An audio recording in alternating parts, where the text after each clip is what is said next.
I want to start this with an article from a year ago, February 22nd, 2018. So a year ago, 2 days from now. The Boston Bruins are shaking up their forward core ahead of the 2018 trade deadline as forward Frank Vatrano has been shipped to the Florida Panthers in exchange for a 2018 third-round pick. Originally added as a free agent in 2015, the 23-year-old has 2 goals and 0 assists through 25 games in Boston this year, skating his third campaign with the Bruins. Posted a career-high 10 goals and 18 points for the Bruins last year. Now, what happened today? The Bruins have acquired Charlie Coyle from the Wild for Ryan Donato and a fifth-round pick. Coyle's got 10 goals and 18 assists in 60 games this year. This is sort of that depth scoring. The thing is, Coyle hasn't been scoring really well. That's why Minnesota was getting rid of him. Donato's in his second season with the Bruins, has 6 goals and 3 assists in 34 games. Now, when they moved out Vatrano last year, that was in part to prep themselves for the addition of Rick Nash. And this sort of feels like a poor man's version of that. Ryan Donato really never fit in this year. And I think part of the problem was that last year he may have achieved too much too soon. He came in, as a rookie and looked fantastic and had a decent run, and then he was decent in the playoffs as well. So the idea was that Donato was going to pick up where he left off this year and that he might score 20, 25 goals. Now, I was more guarded. I thought, no, third line's best for him, but I understood why there was excitement. I understood why there were a lot of Bruins fans that figured that, the sky was the limit for Ryan Donato and that he could be a fantastic player for the Bruins. But his point totals haven't been great this year, and I fully admit that, and yet I am concerned. I am concerned that the Bruins might have again given away a forward that could come back to haunt them a bit, which is why I'm wearing a Minnesota Wild jersey for this one. I do think they win this deal. They get the younger player, they get the cheaper player, and they get one with the more offensive upside. And I like Coyle. You can go back to videos from last year where I talk about Charlie Coyle, and I like Charlie Coyle. I think he'll be a decent addition for the Bruins.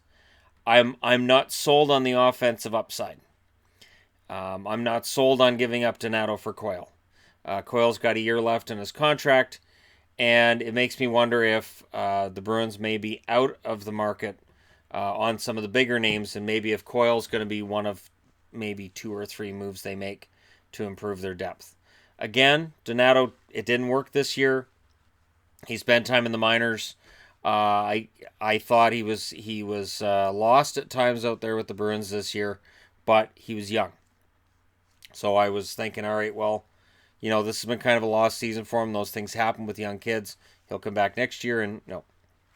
He's now a member of the Minnesota Wild. I think the Wild did well for themselves, and I'll tell you why. The Wild right now still sit technically in a playoff spot. They pick up a guy in Donato who can step in for Coyle, and maybe that change to a new organization will spark him. I've watched Vatrano have an amazing season this year for the Florida Panthers, and I could see Donato having a push at the end of the season to help Minnesota. I'll keep a close eye on him. The fifth rounder, it's a pick, right? So I don't have a problem with it going to Minnesota. I don't see that as a big deal. I do think that, again, it tells me that the Bruins are more concerned about the now than they are about later, and I think that they made a mistake getting rid of Vatrano and picking up Nash last year, and they gave up futures to get Nash, and now it kind of feels like they've traded away a guy who might become a really decent 20-25 goal scorer in Donato for a guy in Coyle that he is what he is, and he's got a high price tag as well. So we'll see what happens from here. Let me know what you guys think in the comment section below. I do hope that Coyle does very well with the Bruins. I really hope that we're not watching Boston keep kicking this can down the road and giving away futures at a time when I think they have to be concerned about really what that future is going to look like, because you've got Chara's going out. How much longer does Bergeron have? I know it looks like Bergeron could play forever. Odds are he won't. I don't think he'll play eternally. And there are some guys on the team who are getting kind of longer in the tooth. So I do wonder with the Bruins, like, where is all that young talent going to come from? There are still some good young guys in the organization. I'm not saying there aren't, but I do have concern when I see Vetrano go last year and Donato go this year. But let me know your thoughts as always. Hit like and subscribe. If you're browsing your way through, you just happened upon this video. Thank you guys so much for watching. I'll talk to you again soon.